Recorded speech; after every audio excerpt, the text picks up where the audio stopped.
السلام عليكم ورحمة الله وبركاته. إن أول جريمة قتل نفس بشرية كانت بين ابني آدم الأخوين قابيل وهابيل، حينما قتل قابيل أخاه هابيل، والسبب هو إبليس وحسده وحقده وكرهه لآدم وذريته أجمعين.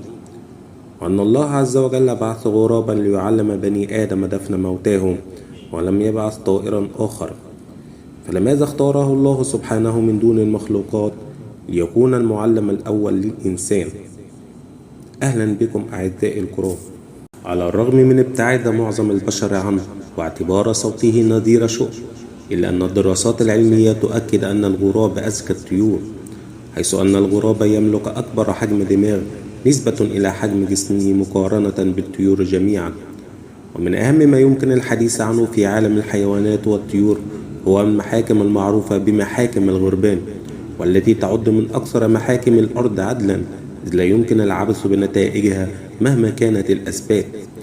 وتقوم مجموعة الغربان في تلك المحاكم بمحاكمة الغراب الخارج عن قوانين العدالة الفطرية التي خلق هذا الطائر عليها، حيث إن لكل جريمة يقوم بها أحد الغربان عقوبة خاصة تنفذ فور اتخاذ القرار من قبل الجماعة. أما عن العقوبات التي فسر العلم بعضها فهي كما يلي: جريمة اغتصاب طعام الفراخ الصغار. يعاقب مغتصب طعام الفراخ بنتف ريشه كاملا ليصبح عاجزا عن الطيران، كما الفراخ الصغيرة التي لم يكتمل نموها بعد. جريمة هدم العش.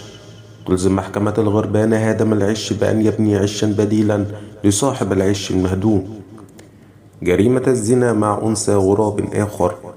تقتضي العقوبة أن يتم ضرب الزاني بالمناقير حتى الموت، وتنعقد جلسات محاكم الغربان في أرض واسعة تجتمع فيها في وقت محدد، حيث يقوم الحراس بجلب المتهم والحفاظ عليه حتى إطلاق الحكم وتنفيذه.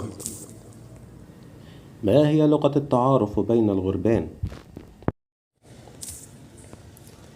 تقوم الغربان بإصدار أصوات عالية ذات ترددات مختلفة. هذه الترددات تعتبر لغة التعارف فيما بينهم، فلكل نوع من الغربان صوتا بتردد معين، وهذه الترددات بمثابة شفرات استخبارية للمجموعة الواحدة. فسماع أحد الغربان لصوت غراب آخر غريب عن نوعه أو غريب عن قبيلته، فنجد يصدر أصواتا مستمرة. عن طريقها تتجمع جميع قبيلته وتحشد جموعها وتتصدى لهذا الغراب الغريب عنهم وتبدأ في قتاله. هل يتزوج ذكر الغراب بأخرى؟ لا يتزوج الذكر مطلقا بأنثى أخرى طيلة حياته، والتي تصل في بعض الأنواع إلى 21 سنة، ولكن هناك حالتين لزواجه من أخرى، وهي عندما ينتظر فقس البيض الذي وضعته الأنثى، فإذا لم يفقس البيض فيترك كل منهما الآخر ويبدأ في البحث عن وليف آخر، وقد يلجأ أيضا للزواج من أخرى عند موت وليفته. إن الغراب ذلك المخلوق الضعيف يعلمنا اليوم دروسا وعبر في المحبة والمودة والإخلاص بين الزوجين، وأنه عندما يبحث عن أنثى أخرى للزواج منها فيكون لسبب قوي وقهري، وهو إما للحفاظ على نوعه وذريته أو لوحدته بعد موت وليفته، وليس للبحث عن جمال أنثى أخرى أجمل من أنثاه أو أصغر سنا منها.